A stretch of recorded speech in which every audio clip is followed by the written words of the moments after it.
human characteristics, which is another thing they have to do. What is on the list is what is on the list. Everything. There will be no exception. I'll set you up. What's the marriage status going to be in Houston? What's the marriage status going to be in Houston? I'll set you up. What's it going to be, Dorothy?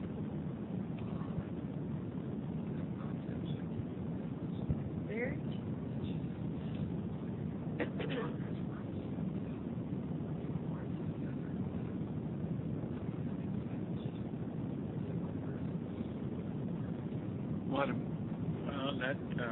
You have to go further than that. What do you say, Shredder? That marriage would be a requirement? You mean everybody would have to be married? No, I'm talking about marriage. They talking about Big Brother there. 1984, Big Brother. Where you can't have any children unless the government tells you can have it. So, in a sense, it's got to be something that, if you can stay in Dallas and have marriage and have your own kids and everything else, But if you go to Houston, what are you going to do? What are y'all going to do when you go to the next level? You're not going to have marriage, right? Now, this is really this will be the last page. This is a big step. Okay, let's take a step prior to that. Let's take a step prior to that. Nobody will want to go to Houston. How are the babies in the nursery going to be made in Houston? Yes, test tube babies. Test tube babies. Who's going to train the children? Parents? Professional. Right. Now, a parent can choose to be a professional, just like a parent now has the option to go into any profession. But just because you birthed something doesn't mean you have the knowledge of how to raise it. That's about you talk about primitive thinking. That's really primitive thinking, because actually the person who raises the child has the least qualifications. I mean, the person who gave birth to the child has the least qualifications to raise that particular child, because they're blinded by all their own genes. Well, let me ask you a question. Why would they have any children? Well, they wouldn't. I said this is an intermediate step. But I mean, why would they have children? There'll be a reason to have children. Okay, I know the reason. What's the reason? Who wants to answer that, Thomas? In order to create a better state of mind. Well, that's true, but there will be another reason. That will happen automatically to create a better genetics. Actually, the better genetics program will be further down the line, an improved one. Of course, it would be better anyway, but there would be another reason. Tara?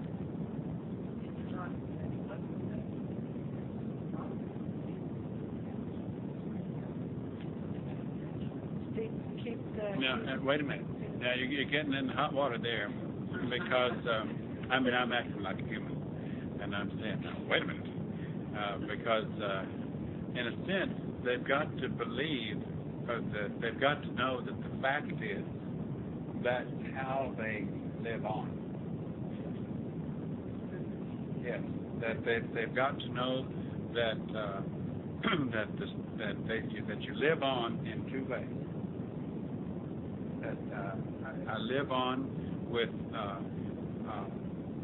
actually the most insignificant way I live on is an offspring. What's the most significant way that I literally live on? Press that.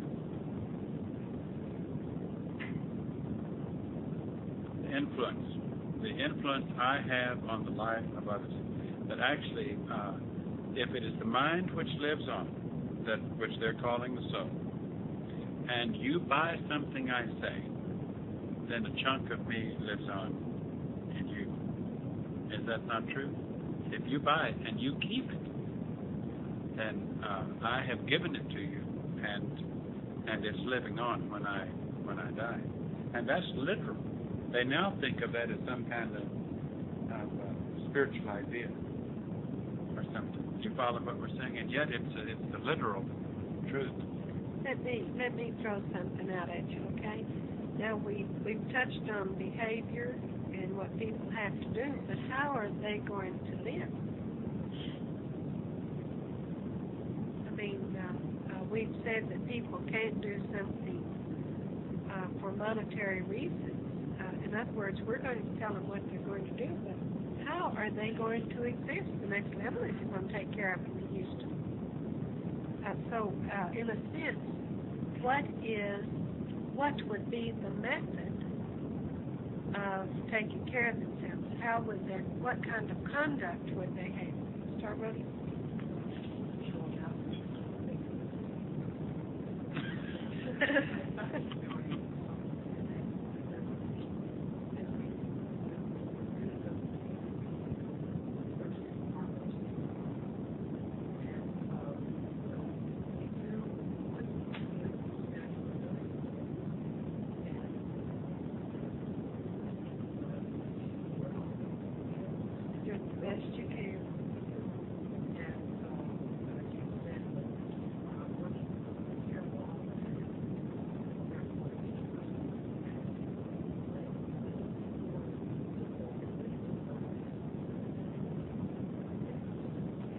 They will be taken care of because everyone is performing in that way. Then they will be paid for their services, just like everyone. In other words, the ones who are in charge will be appreciative of the work that the individuals are doing, and therefore they will see to it that their needs are taken care of.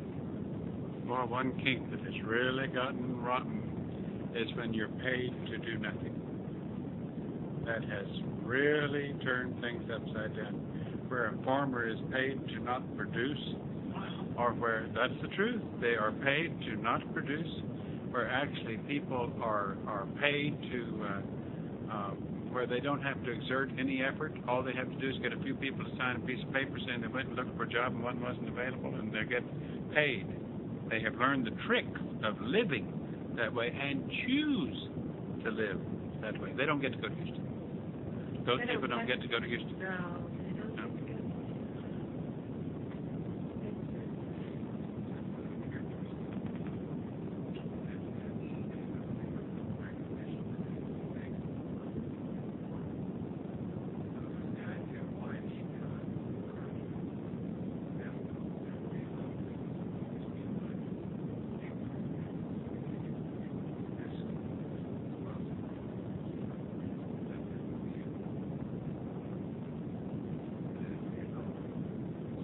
Well, they've got to see that it's an actual, provable. It's biological. That if I say that when something happened to me, that it was good, no matter what it was, and I make a positive of it, I will mend my body. I will increase my task. I will further my forward motion, and I'll go. It's documented. You can document it. If I take an incident and say, "Why me? This is such a rotten thing that I have trap I have fallen into," I will make my vehicle sick. I will ruin my job. I will not be able to pass encouraging thinking on to others. I will only be able to participate in passing on the disease of non-acceptance of keeping what seemed to be a negative, turning it into a negative. When an incident happens, it is neither a negative or a positive. Anytime an incident happens, it is neutral. It is you who make it into a negative or positive. The incident was not negative.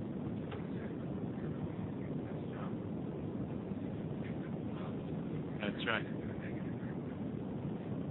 Well, let me tell you something. One of the things that will make people want to go to Houston is because once they get to Houston, nothing negative will happen to them. Only positive things. No Even matter if- what happens to them, it's only positive. Now you have to know that formula works. You have to know that it works. You all should know that it works. You all should be masters at that by now. What incentive will individuals have? If they know that if they can go to Houston and they do all of these things, that nothing bad will happen to them, that only good will happen, then wouldn't you want to go to Houston rather than stay in Dallas where anything can happen to you? Of course, what happens to them if they get there and something happens to them and they can't see it as a good? But it's only because they didn't do what they were told to do, that a negative, something bad will happen to them. Then they have to go back to Dallas. No, but I mean, they've got to their choice of labeling it as a negative or a positive. They won't be condemned for being tempted to see it as a negative, because they will have done what was required of them if they immediately turn it into a positive. You see what we're saying? Because you can't change all that programming overnight, but their task, the requirement is, if you're going to stay there, you're refusing to accept it as a negative, and you turn it into a positive. You see what I'm saying? Well, any adjustment that you make, in other words, if you go to Houston, if a human goes to Houston and they are supposed to not do any of these things, it doesn't mean that they won't do all these things, right?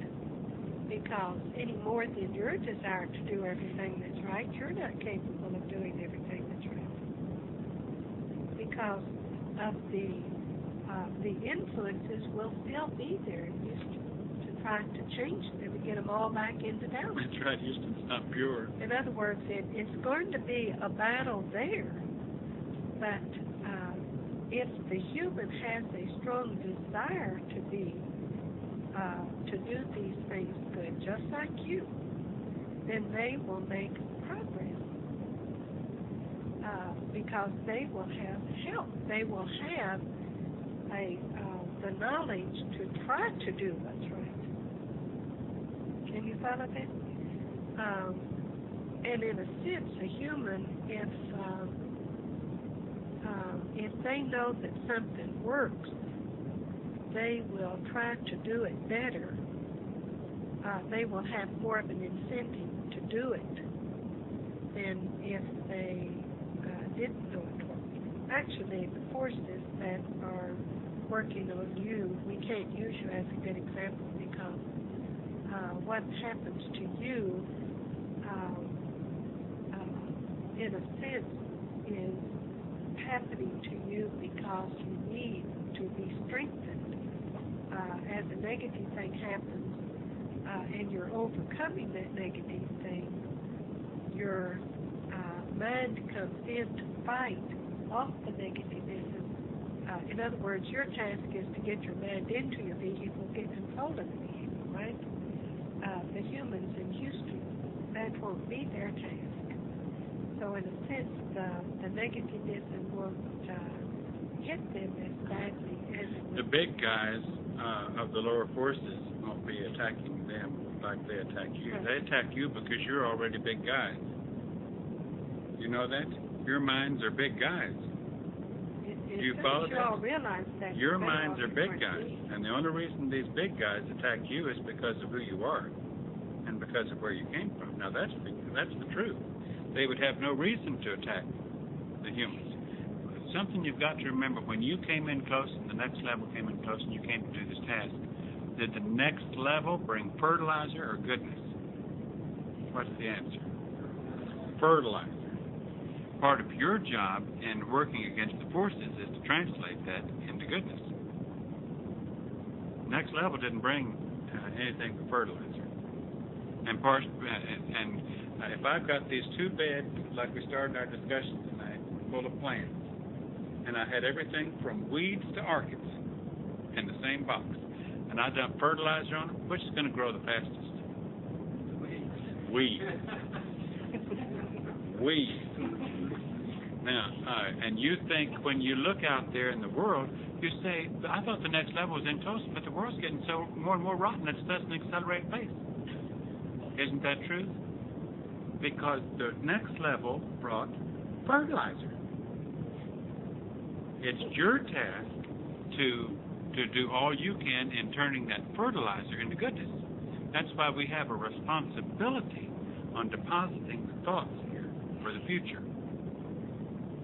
Because when next level leaves, it's going to take all that fertilizer away, or the greatest portion of it.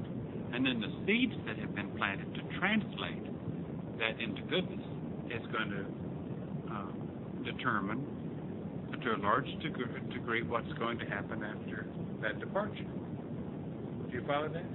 Therefore, it lays heavy on your shoulders to make a significant contribution in thoughts and effort toward positivism and turning every seeming negative into a positive. That's your job. Next level didn't come with any. To the next level, all fertilizer is goodness. But when fertilizer falls on a level that has not defined itself, then the bad grows bad, and everything grows at an accelerated pace at whatever it is. That's the reason, because T and I, we still fight that logic off. We still go out there and say, for heaven's sakes, why is the world at such an accelerated pace growing so rotten? And it hasn't changed. It's just multiplication of the plants that were there with this accelerated fertilizer. And you're not really, your major concern is what are you going to deposit that they can pick up on. Now, they can pick up on some things easily. Now, believe it or not, little bitty trends we have told you people are picking up on. And for them to pick up even in those little bitty ways at this short of a period of germination, of translation, is not bad. I don't know if you followed that train of thought. But the time that you have been here to translate fertilizer into goodness by your effort is a very short germination period for those seeds. And to see them happening, like there's a group in New York City, I'm just using this as an example, and they are called Courage. And it's a group of homosexuals who have chosen to live a celibate existence because they have seen that by not living it, their lives are dead ends. Now, I don't know if it's age that have taught them that. It doesn't matter what has taught them that. But to me, that little bitty organization is a very significant little spotlight of some seeds catching on. Do you follow what we're saying? And we have told you all the little seeds that we can see in people trying to change. But you see so much of the mass of the others that it's hard to recognize that those little seeds are germinating. But this is why we want you, why we talk to you tonight, and why we want you thinking on these things, and why we may ask you to contribute more with us as we attempt to leave something in written form, is because if it really means something significant to you, to when you get back aboard that spacecraft, to have an older member come up and say, Sorority, I can honestly say you did the best you could do with what you did. Would that just thrill you? It would me. Nothing could thrill me as much as that. That's why I have to, no matter what I'm dealing with, I have to constantly see if I can't improve the seeds that I'm putting out. See if I can't because they'll always change color. They always come back in a different way. They always try to defeat you. They always are running you down, saying, good night, you were better. You were actually more like a member of the next level 5 years ago than you are now. I mean, they can play those games on you. Sure, they can do anything that they can to run you down and defeat you. Your task is to listen to none of those and to continue to, with all the might that you can muster, is to translate fertilizer into goodness. Forward motion. I'd like to add one thing with what you just mentioned to what humans want to get or shouldn't want to have in Houston, and that is praise. Right? Because they thrive on praise. Now, the next level, when Doe mentioned about the next level saying that to you, in my mind, you all being here and being where you are now is the best praise that you can receive. Because the next level would have you out the door if you weren't doing a good job. And I mean,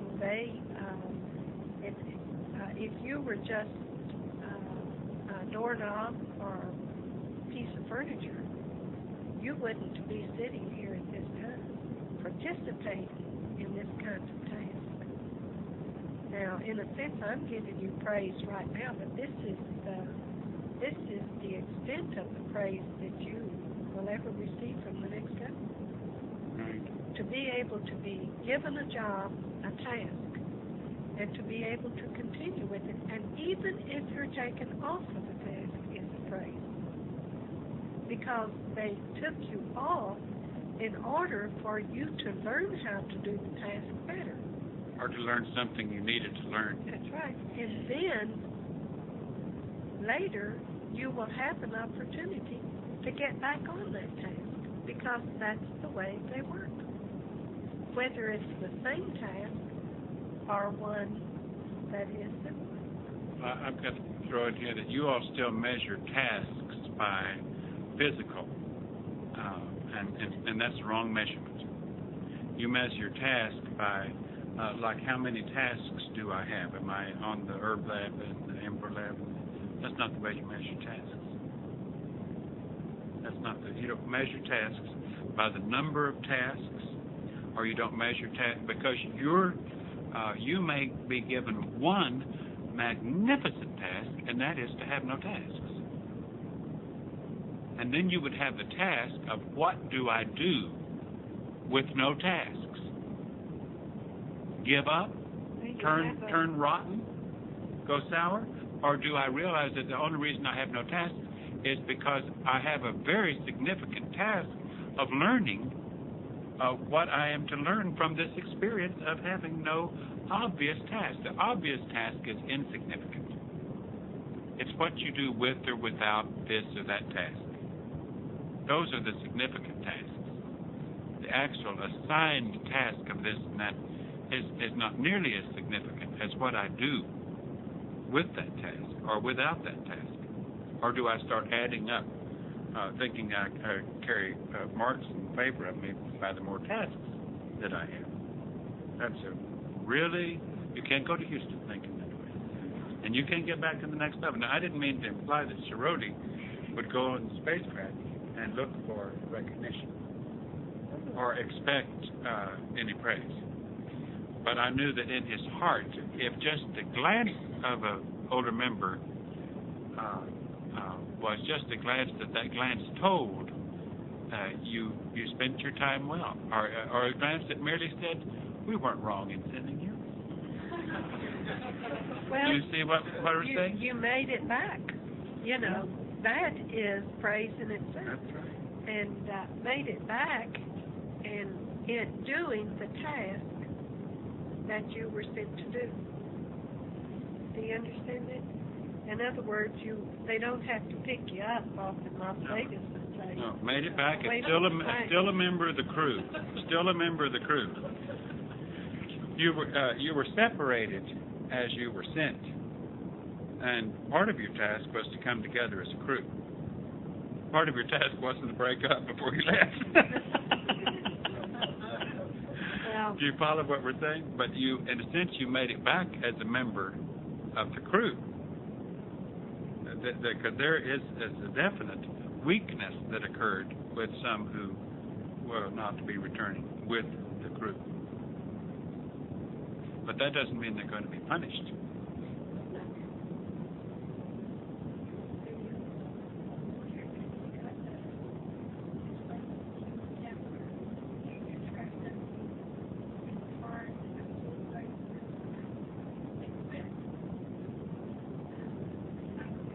Yes. I'd rather go on something I can do.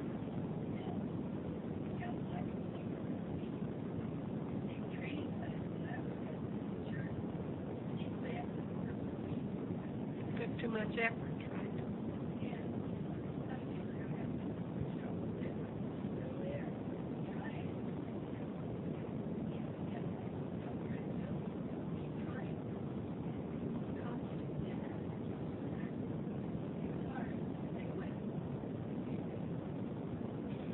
Well, they wanted to be president of the insurance company, rather than go to school. That's not Shortcut. what they were overqualified for the job. But it's true, the effort there, they do need to have more stamina and more desire to learn something. Give up too easily. Give up.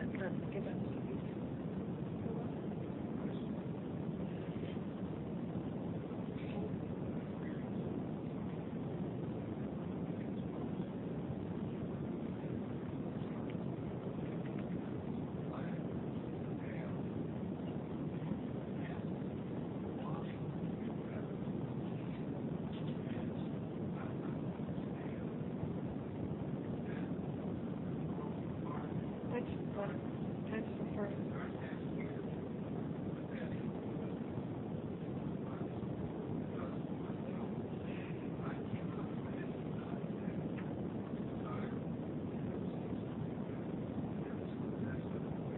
Well, see, you're not a good judge. You're not a good judge for the human, okay?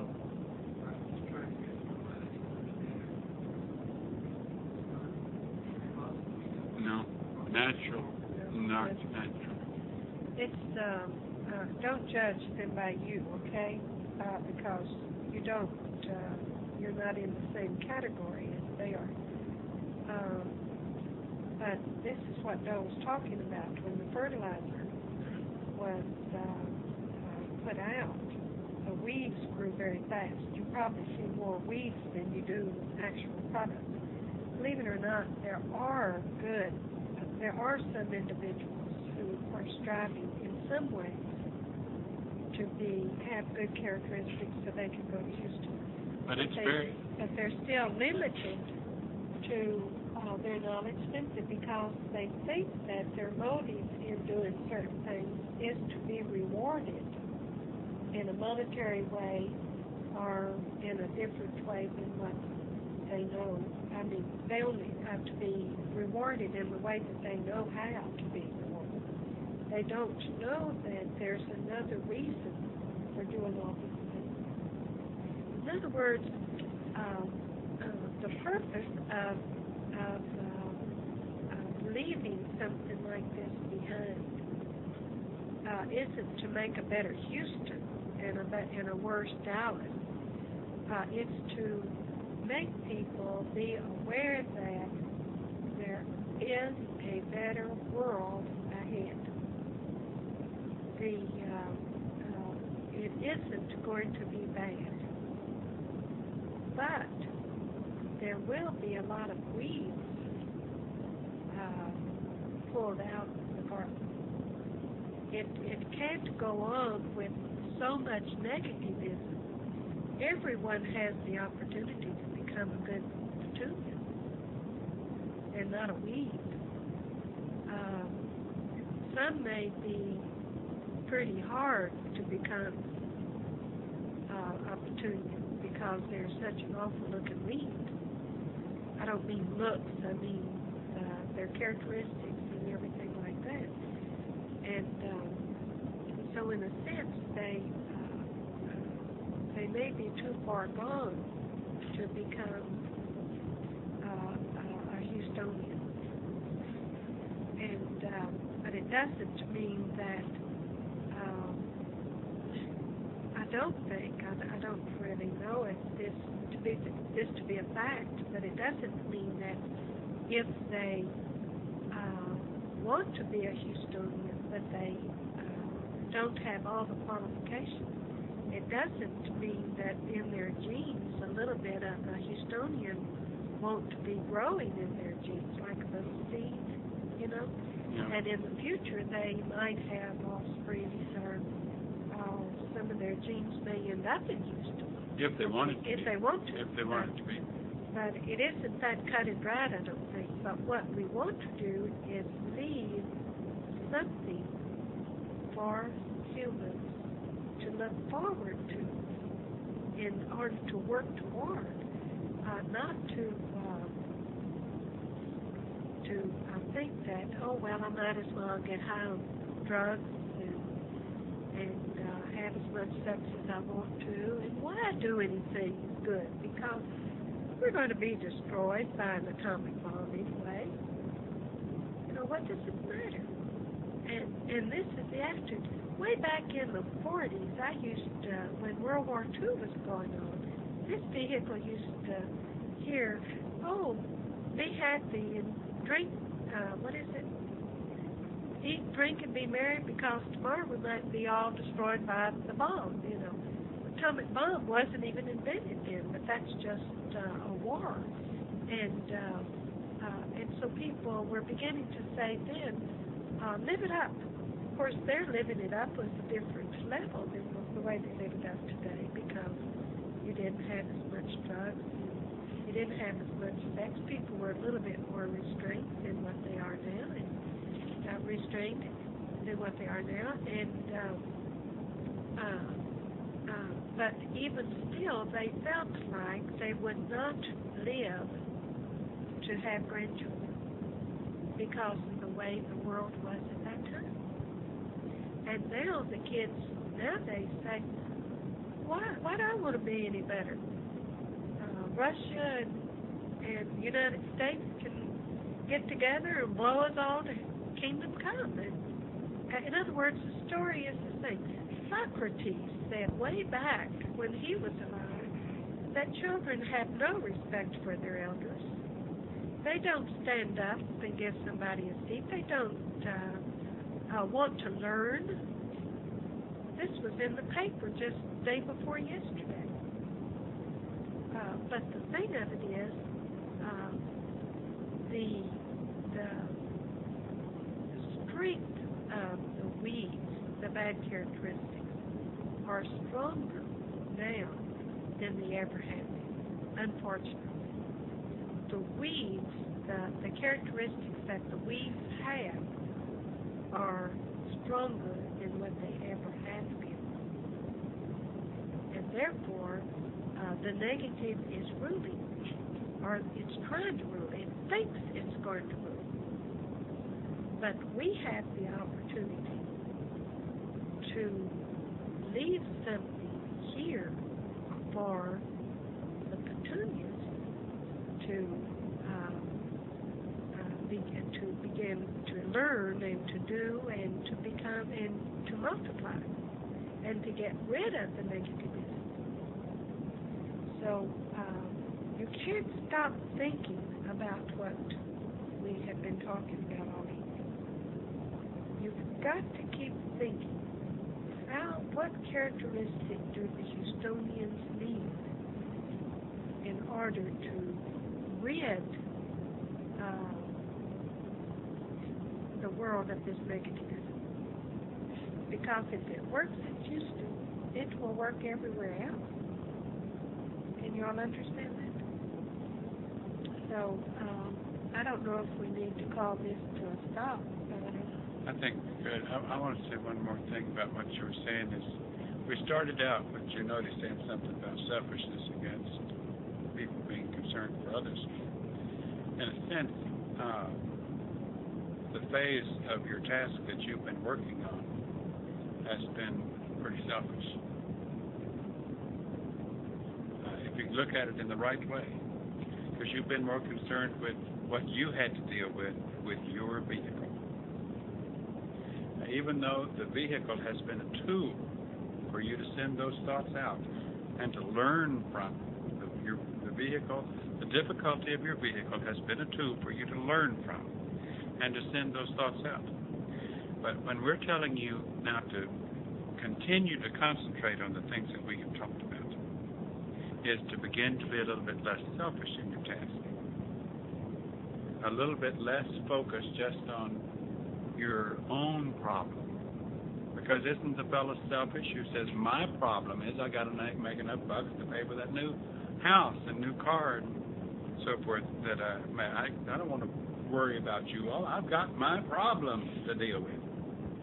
In a sense, if you're thinking only of the problem of what you have to deal with your vehicle, then you're only taking an ignorant awareness of your task. You're remaining ignorant. In other words, it's time to be mature enough to not have to let the tool be the blind, not let the vehicle be the blind tool for your efforts. In other words, you're going to continue to work on the vehicle, but let's work on areas that also are not your vehicle. In other words, a lot of these things that we have talked about tonight that are very, very significant that they get out of here, that those thoughts get out of here and penetrate, they haven't been things that you have necessarily had to deal with your own vehicle. Do you follow what we're saying? So if you're only concerned with the things that you're dealing with your vehicle, you're doing too small of a task. You've got to enlarge it to encompass these other things. So really, really concentrate on these things. We're going to try to get, you can turn the show. Well, let me say one more thing, because we It's know one. that you all want to listen to this tape again, and just to remind you, now, when T&O told you that we were going to put down on paper things that humans need to know, doesn't mean that we are doing it by ourselves. You know what I mean by that? In other words, you all are going to help us. And you're helping us tonight by what you have shared with us. And you have, especially the ones of you who have shared with us, even though we know these things, sometimes our thoughts are on a higher level of conduct.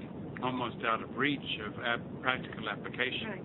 And so therefore we need something that you are actually in contact with to bring it to the surface of our mind. So we will probably have another meeting like this if you enjoy it.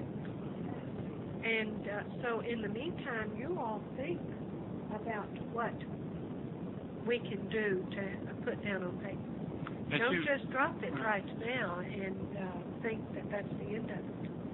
If you agree, as they listen to the tape, if you would jot down the things and then try to sort them out into areas that you could concentrate on, like you could make, you might, as you listen to the tape again or second time or third time, you might begin to see certain things we talked about and be able to sort them under categories so that you can concentrate on them better. And we might even be able to sort them in a way that, who knows, we might even take this session and end up with a piece of written material from it that would be. Yes. Yes. And but it doesn't mean that you don't do what Doe suggested. And who knows, we may be sitting over here tomorrow evening. We don't know. Right. And But we want to move ahead as fast as we can, so don't you all fall down on the job. I'm not thinking about it. Okay? We're all in it together. this transcribing doesn't mean just to try to get it on paper. It means to do also what we were talking about here, like even as you try to get it on paper and then have somebody help you. We want to try to see how we could use it, how we could end up with something that would be useful and publishable, like a chapter or segments that could be sorted into different chapters. Do you think, okay. We don't care.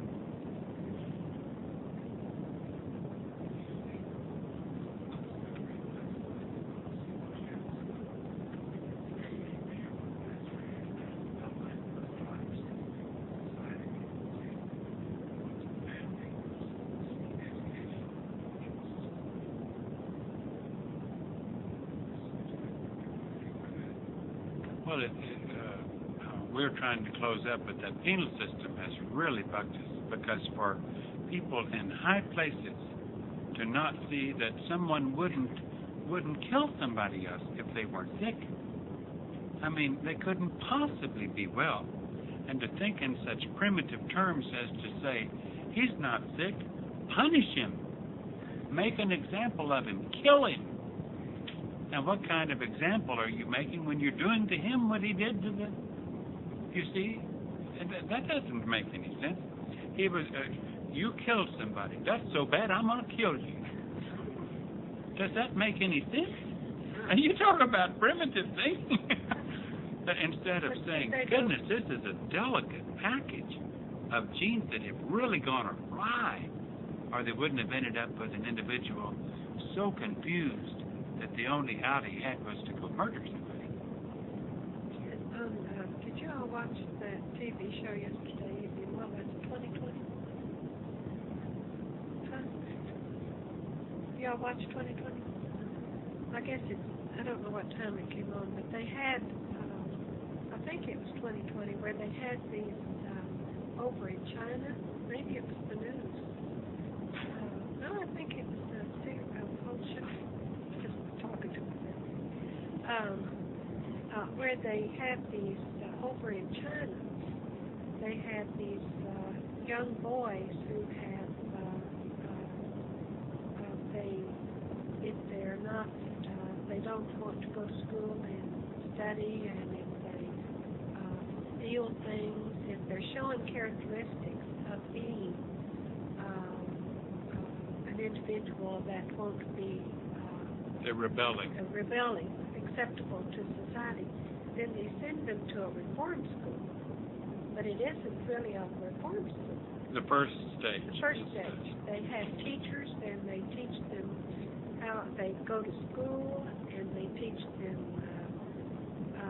trade, trades, the benefits of not stealing. You know, and they can go home on the weekend to visit their family. And but then if they show signs of not wanting to do this, then they're sent to a regular prison where there are guards and policemen, and they policemen to... They give them a certain amount of time. Now, these are adolescents, and not just males. They have these places for females and males. But these are teens and under, even, but that have gone awry from the rules of society, like whether it's theft or whatever it is. And they're immediately placed in these institutions. And the first institution they're placed in is very gentle and a very much of an educational program. But it's strict. And where they have bands and dances, and they do a lot of things, but it's all geared at education, and they're very sympathetic and understanding with them. And then the next stage, if they don't get back into line from this first one, is considerably more severe. And then there's a third stage that is a lot more severe, and then they murder them. Kill them. Just by scores. If they just continue to steal, they will kill them. That's right. That's kind of to the extreme. But the point we're getting at is that over in China, they are more advanced in a lot of ways. At least they're taking the child at an early stage to try to make something better of it. Not just dumping it on the responsibility of a couple parents that may know better. No better. Not those months or something. Probably so.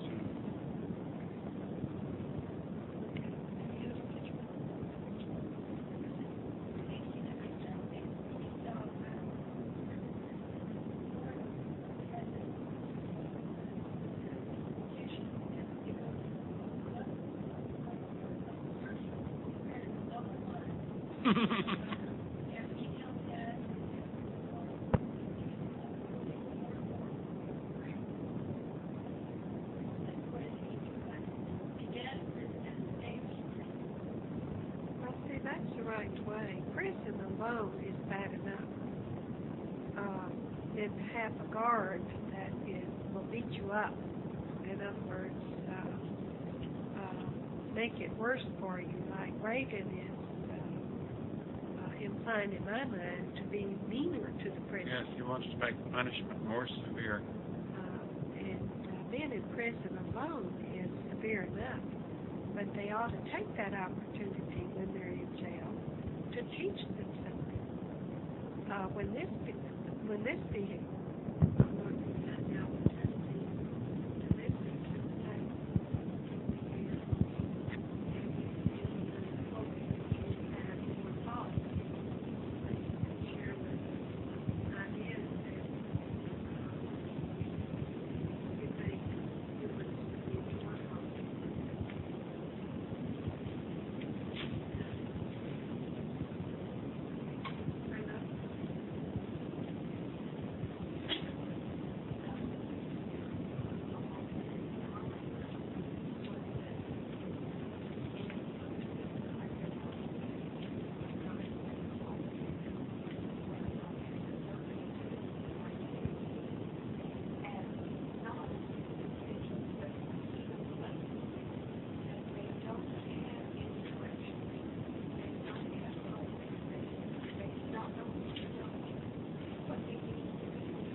the dishwasher, could we shut the dishwasher and just complete it after the meeting?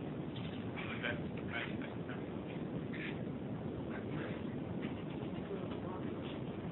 Well, you mean they don't have any reason? They don't have any motivation?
larger percentages.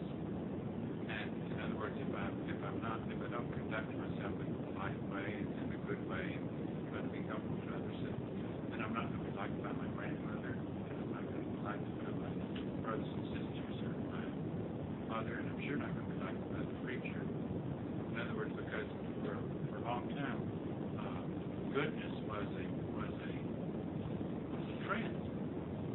You know, it was an acceptable thing to be good. It was almost like part of the social acceptance to be good. Plus, they were all taught at home, church, everywhere else that if they were good, they would get into heaven. And I think part of the problem that's come in here is that they're outgrowing that concept. They're outgrowing the concept that used to work of heaven. And they might still, they don't really recognize consciously that they've outgrown the concept. But they have to have outgrown the concept or they wouldn't be able to live with themselves acting the way they do.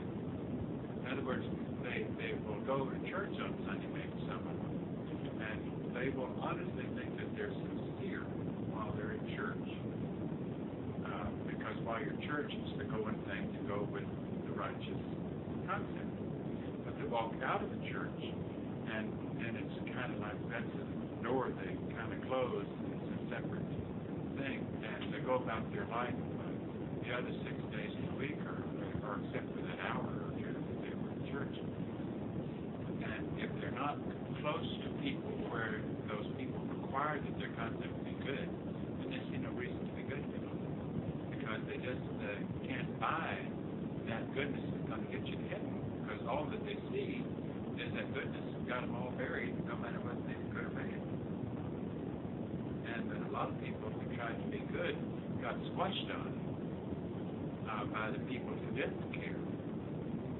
And the people who were the forward movers were willing to step on them. And so they're kind of examining whether or not it's really valuable for them to try to be good. Does it really pay off? And that's why the information you're going to leave behind is going to have to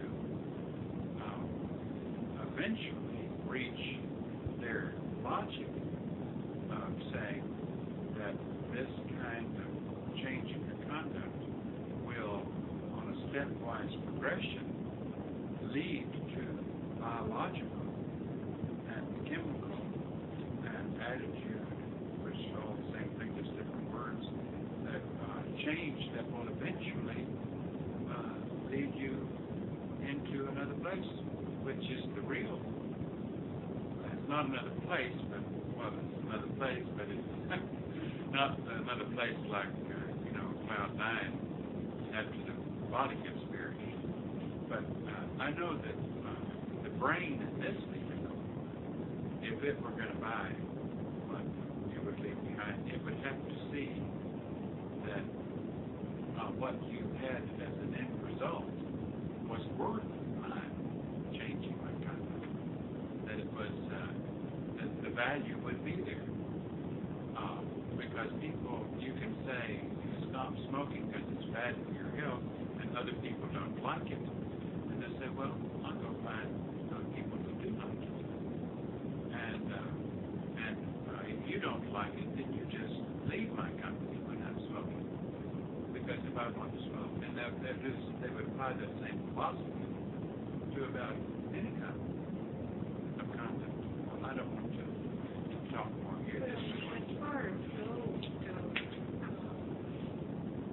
I believe everybody has a subconscious goal. And that is to make money and to be able to buy all the things that they want to buy. What they need to do really is to change their goals. Because they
majority of them are having mature. And then you've got these other little groups that say, I don't want to be like all you over there having material things, so I'll go be a hippie, or I'll go be a hermit, or I'll go join a monastery. And so that they find their riches in another way. But even still, there's the goal that they have when they join those things. Still, it's very difficult. Because if they can only go so far, they don't go anything. And so what you want to do is help them to see how the world can be better. And that the way they have been living or thinking is very outrun. Now tend to grow up and start seeing good in a better way. So that maybe conscious just But she said too, that they're locked in on either thinking, well, nuclear war might come, so live it up. I live now because my infrastructure. But another thing that they do the same way, even if they weren't thinking nuclear war, is they accept that they're going to have some 70 or 80 years, 70 or 80 years, and so I want to make the most of it. So they're really geared toward seeing how much pleasure they can find from life during the years that they're young enough to enjoy it. It's like almost a desperation to see how many things they can experience that they think will bring them pleasure. But part of the trouble is they're locked in on thinking 60, 70, 80 years. And that's all there is. Where if they weren't so locked in on it, it wouldn't be such a fact. I mean, in a sense, they programmed their vehicle to start its own self-destruction program. I can't help but believe that a lot of these individuals who make it past the average age, they make it past because they were never preoccupied with thinking that they were going to die at 70 or 80. They never thought about it. They thought, I'm going to live each day now, and I'm going to live long enough to heaven. And they kept that kind of attitude. And even if their vehicle wasn't very healthy, they can change a lot of its chemistry with that attitude. So I can't help but think they turned that around. Plus, they don't think anything about consuming the things that will accelerate the destructive process. You see what I'm saying? It's almost like they are willing to accept the little package of having a short-term existence and see how fast they can burn up their pleasures in that span, which really has to change. That's become an accepted package. Didn't your vehicle kind of accept the package, or most of it? Your vehicles that got 60, 70 years to live, and let's see if I can't get some of the good stuff out of the way. See how quickly I can get into the pleasures. change their sign. In other words, they have to raise their goals to a higher level. But then, of course, there would be a place where they have to let them know what kind of goals they can accomplish. Or something like that. So that, what's the story?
anytime somebody brings up just to jot it down, but as far as which is just little topics, Tia and I, when we're standing in line at the grocery store, we will hear the people going over every tiny insignificant thing that they did.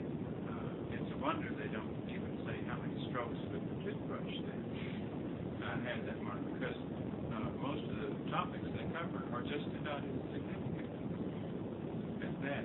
And what amazes us is that how this other person will sit there and pretend to be interested. You know, when you know the fact is they're bored to death with at least they should be. And I think many of them probably are bored to death with listening to somebody just rerun the tapes of what they've done since they last saw them. One of the things I know constantly telling the pennies I bought some seed covers on that about or whatever it is. Well, the turn that way, don't they?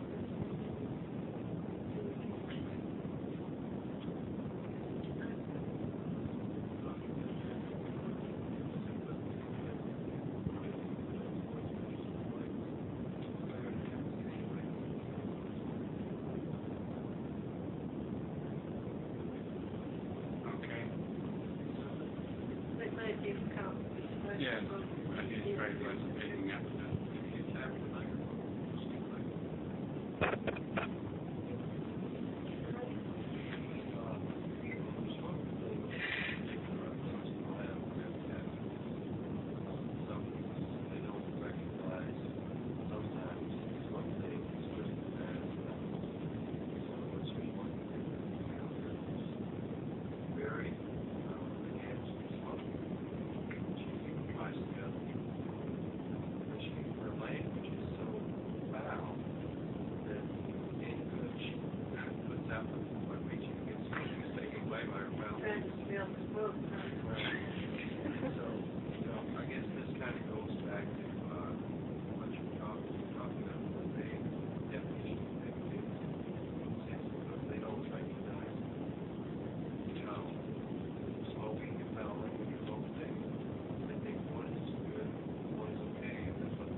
dirty they can talk. Dirty means how many words they can come up with, combinations.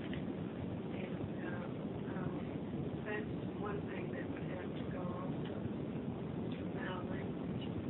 But the thing that I've noticed in trying to find books to add to your library in order for y'all to read, I read maybe 5 or 6 books and maybe one of them is worth reading all the way. Even though the plot may be good, then I would have to skip 2/3 of the book, which I do, in order to avoid the language and the setting. I mean, back years ago, those books would be hidden behind doors, the way they're written then. And consequently,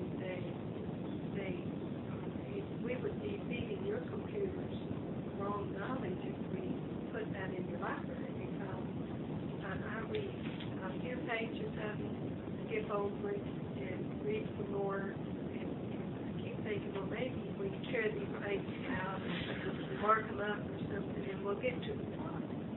And but it just gets worse. And so we can't add it. Well, what I would do is that way, coming across that manner is really what it means to be real. You really know this is me, this is how I am, this is I also think they think it's cute. yeah. You know, it's sophisticated. Like they go to a movie, they see it in a movie, and they think it's being in vain right now, which that has to change. Okay, so language, now language, and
doesn't like it.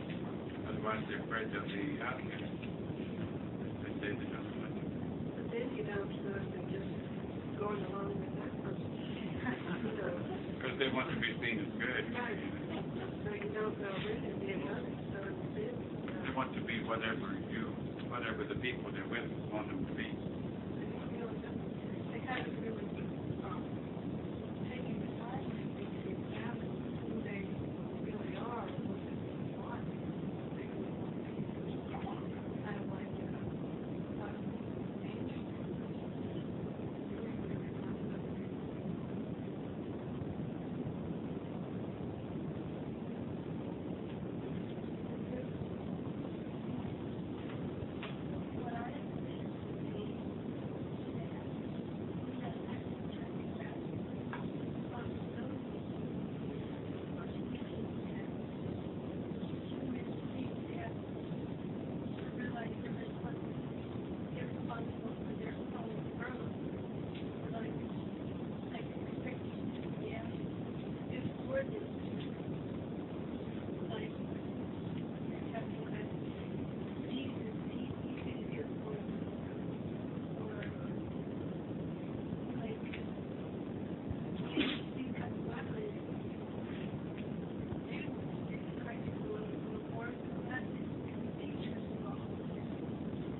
Just like students who are considered gifted students or accelerated students,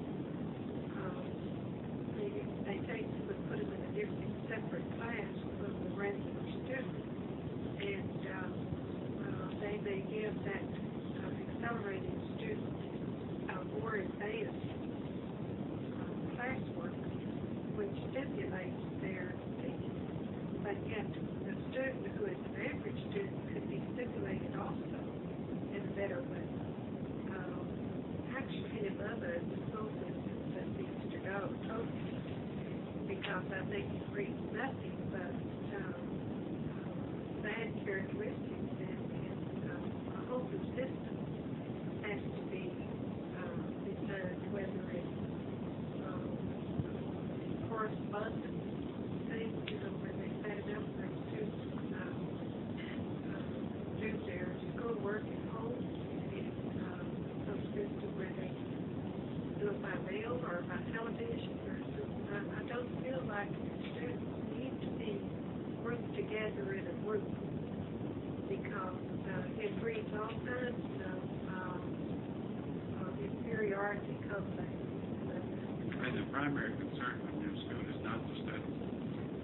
It's all the activities that come out of the fact they've been thrown in a group. And the studies become just the unfortunate necessity that they've got to get rid of, but they don't, in the eyes of the students, they don't want to be there for the studies at all. They're there for all the other things, and all those other things in general pull them down or delay their upward motion. Now, of course, none of this is bad, because they're having experiences that they can learn from. I mean, even the society that we're talking about now that is experiencing all of these things that are so wrong, actually, that isn't bad if they learn from it. In other words, that's the way the next level takes advantage of the fact that Lucifer and his forces are working so desperately during this period to have everybody do all of these things. The next level knows that they're still not losing anything. That the humans can take all those experiences and learn from them, and in the end become better from them, better because of them. And it doesn't mean that everybody has to experience being a murderer or a thief or a robber or everything in order to have a full good package of experience. You see what I'm saying? It doesn't mean that they have to have a full spectrum of experiences, but nevertheless, they can have any experience, including murder, any of those others, and they can survive them and learn from them and still become strong and good planners if they turn those experiences to their advantage. No. In other words, we feel like those have been happening. It is your task to pull them out. It is your task to, in what we leave behind, to give them, to turn it around, to make the best of what they have experienced. In other words, if I were a young person today, doing everything that the average young person today is doing, whether it's using cocaine so many times a week and bed hopping so much, and I'm on marriage number 4, and I'm trying at my business to be a top shot in the firm and all the going things. Really, there's something growing in all of them right now that is craving what you're going to leave. They are really craving a way out of this, even though they think at the moment that it's fun. If they could speak honestly, if they knew how to really examine and sum up their feeling honestly and speak honestly, they would know that their existence was absolutely miserable. And that the reason why they were trying so hard to do all of these things is because they were so miserable. In other words, it was a way to pass the time. It was a way to anesthetize myself. It's a way to get rid of the day faster. To go out and giggle and laugh and get drunk, and because at least I'm having a facade of being happy. You see what I'm saying? But they aren't. So in a sense, they are being perfectly set up for what you can help them move into. You understand that? They couldn't be in a more prime condition for us to be looking for something better and better. But you've got to send the thoughts that if you're sending out a thought that it's not good to have this kind of response or do this kind of activity, you've got to send with it the why. Otherwise it isn't going to take. You've got to let them know that, because if they continue, in your thoughts, that if they continue in that way, they're simply self-destructing. That they can have, that there is reason and purpose to have different activities other than the ones that they're having, to speak differently than they are now speaking, to have different goals than they now have, and that it will lead to them somewhere. Even if the best that they can accept is that it would lead them a few years down the road into a much more constructive society. Even if that's the best that they can suggest at the moment. But you've got to understand it here. You've got to know that those things pay off, or you can't send the complete thought out. Those changes pay off. I'm probably not saying everything.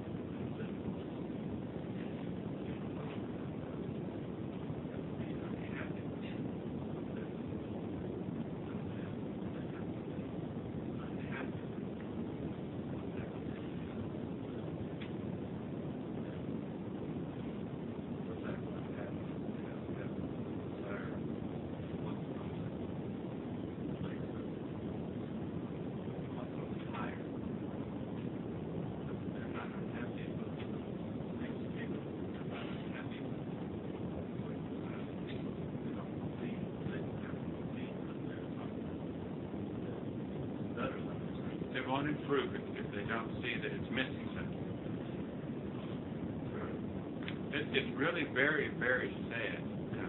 It's not very easy to find.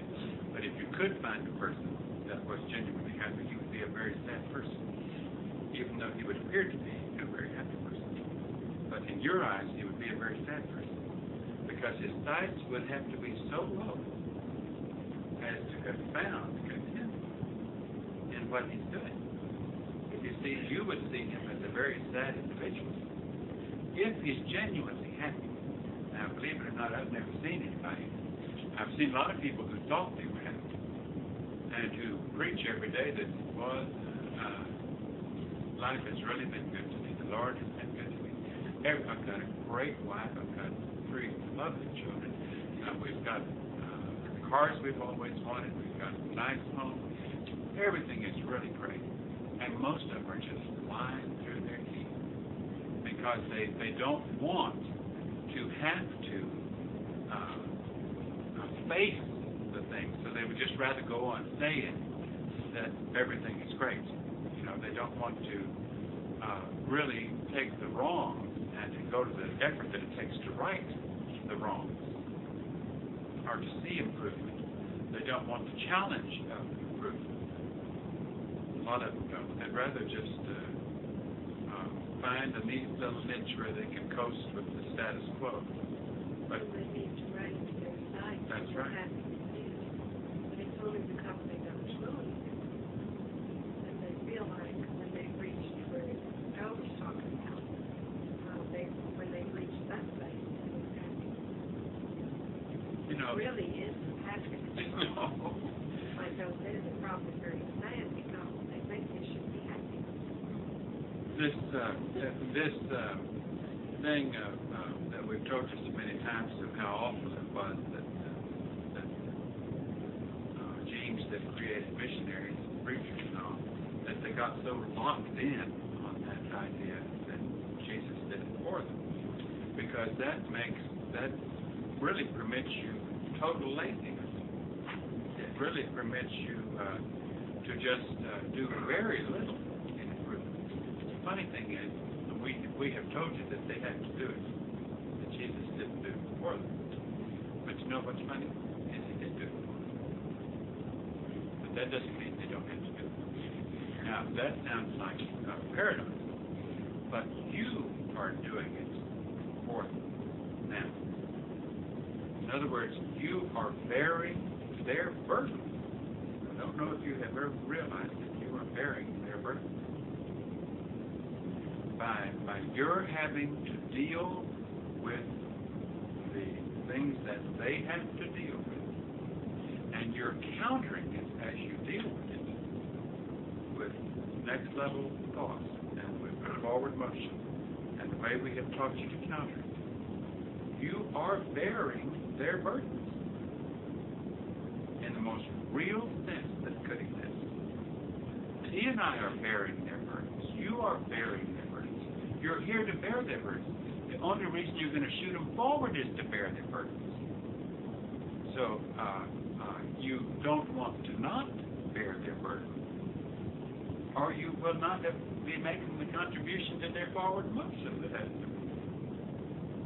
Now that's to get off the subject a little bit, but next time you suffer because you're suffering, you follow that? The next time you suffer over the fact that you're suffering or that you're dealing with something, realize that it's your task. It is your task to deal with it. It is your task to carry the burden of their undernourished state or their primitive condition and the ailments and difficulties of their vehicles. Because only by your bearing it can you send out the thoughts that will help them go rungs above it and to learn how to get control of it. You understand that?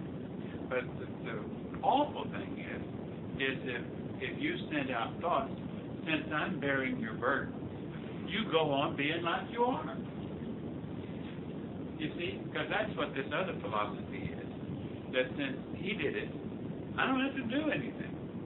I don't have to clean up my act. I don't have to become good. I don't have to purify myself. I don't have to get rid of all my evil ways. Because God loves me, and He did all that for me. And since I have accepted Him, then I get to go in. I get a ticket on that basis. That, you see, that's why as you deal with what you're dealing with, you have to send out the thought to all those who deal with whatever item it is that you're dealing with. That here's how you deal with it. Here's how you deal with it. The effort that you're putting out. And it's your task to deal with it. So when you don't want to deal with it, it's like saying, and you and I have to fight this all the time, just as you do. It's just like saying, I really don't want this change at this moment, you know. At another moment when you're not dealing with it so good, you say, oh yes, I'm honored to have this change. But when you're really having to deal with it, it's like, because at the time you're dealing with it, you think you can't get out of it. You think you can't get past it. You think you can't rise above it. You think you're a failure at dealing with it.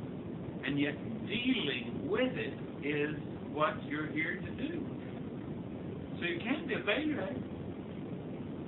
You understand that? It's impossible for you to be a failure at it. Because you're working against it. Even if Prestoti is dealing with something and she can't stop throwing frying pans at somebody, and she's trying desperately to stop throwing frying pans at somebody. And the point is, she's trying to stop throwing frying pans at somebody. But tomorrow she slips and she throws another frying pan. Now, if Prestoti wants to really do herself in, she'll go say, well, I'm not going to try to stop throwing at you further. Because I recognize that I'm a total failure. And I can't conquer it. I'm not going to try. So don't be used out of my way or you're going to get the project. Now, in other words, that would be deciding not to work on that any longer. But the point is, if she threw a frying pan at somebody every day for the next year, wanting not to and attempting to conquer, she's doing her task. Can you see that? Because your task is trying not to and continuing to try not to work against it, to work against the primitive nature of those genes. Well, that's it. We got off on the sermon.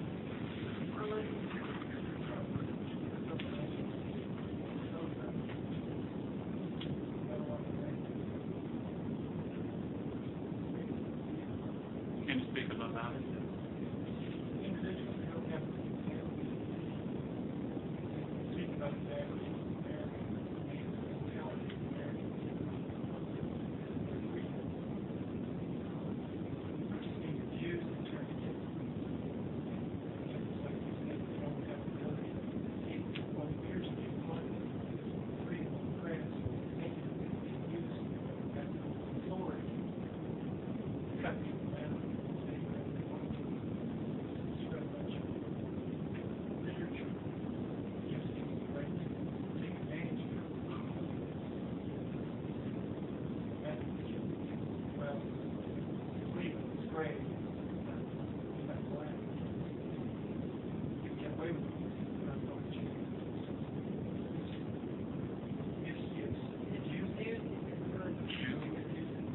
That's a very, very good point, because it's popular to abuse freedoms. We saw a little blurb on TV the other day where some foreigners had recently gotten their papers as citizens, and they were saying they couldn't believe how citizens or Americans take for granted freedoms that people in the rest of the world would give anything to have.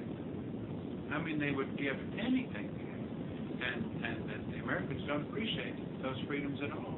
Plus, they even go a step further and not appreciate it. They choose to abuse them, to take advantage of the circumstance, or in a wrong way. That's a good point.